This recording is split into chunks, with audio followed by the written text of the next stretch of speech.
வணக்க மக்களை, சட்டமன்றம் கேட்கப்பட்ட மிக முக்கியமான தகவல் ஒன்று வெளியாகி இருக்கிறதாம்.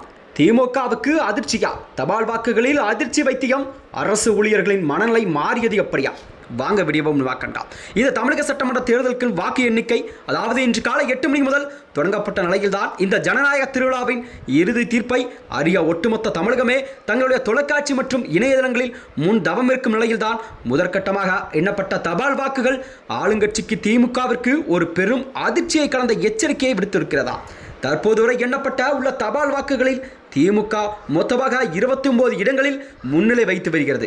அதிமுகவோ தபால் ஓட்டுகளின் வாக்கில் எண்ணிக்கையில் 17 இடங்கள் மட்டுமே முன்னிலை வைக்கிறது.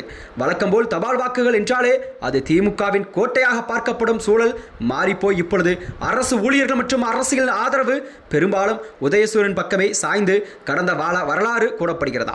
இன்று காலை நிலவரப்படி வெளிவரும் தகவல் அந்த பிம்பத்தை உடைக்கும் வகையில் அமைந்திருக்கிறது. அதாவது இந்த தபால் வாக்குகள் எண்ணிக்கை தொடங்க சில மணி நேரங்களிலே தபால் வாக்குகளின் முடிவுகள் என்பது கசிய தொடங்கிவிட்டது.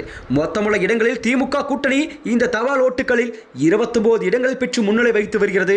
இரண்டாவது இடமாக எதிர்க்கட்சியான அதிமுகவும் 14 இடங்களில் வலுவான முன்னிலை பெற்று வருகிறதா. இதை தவிர முதன்முறையாக களம் கொண்டுள்ள விஜயின் தமிழக வெற்றிக் கழகம் 2 இடங்களில் முன்னிலை பெற்று அரசியல் வட்டாரத்தை அதிர வைத்திருக்கிறது. எண்ணிக்கை அடிப்படையில் திமுக முன்னிலை இருந்தாலும் தபால் வாக்குகளில் அதிமுக மற்றும் தவக பெற்றுள்ள இந்த ஒரு கணிசமான வாக்குகள் ஆளுங்கட்சிக்கு சாதகமான சூழல் என்பதே இதை காட்டுகிறதா. இந்த வகையில்தான், அதாவது பழைய ஓய்வு திட்டம், தேர்தல் வாக்குறுதி அளிக்கப்பட்ட ஓய்வு திட்டத்தை அமல்படுத்துவதில் ஏற்பட்ட தாமதம் தான் கண்டிப்பாக இந்த தபால் வாக்குகளில் அரசு ஊழியர்கள் போட்டுக் கொடுத்த ஒரு முக்கிய முட்டுக்கட்டையாக இதை பார்க்கப்படுகிறதா. அதனைத் தொடர்ந்துதான் அதிமுகவில் வலுவான நிலையில் தபால் வாக்குகளை பிரிப்பதும் எடப்பாடி பழனிசாமி தலைவரான அக்கட்சிக்கு ஒரு பெரிய ஊக்கமாக பார்க்கப்படுகிறது. இதை தொடர்ந்தான் நடிகர் விஜயின் தமிழக வெற்றிக் கழகம் 2 இடங்களை முன்னிலை வைப்பது என்பது இந்த தபால் ஓட்டு மூலம் அறியப்படும் செய்திதான் தமிழக அரசியல் வட்டாரத்திலே ஒரு பெரும் அதிர்ச்சியை ஏற்படுத்தியிருக்கிறது. தபால் வாக்குகள் என்பது ஒரு சிறிய பகுதிதான் என்றாலும் அது மக்களின் மனநிலை என்பதை தாண்டி ஒரு நிர்வாக இயந்திரத்தின் மனநிலையை பிரதிபலிக்கிறதா.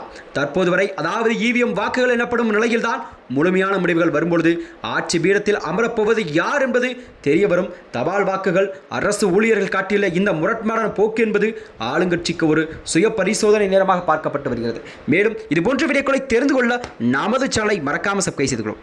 நன்றி, வணக்கம்.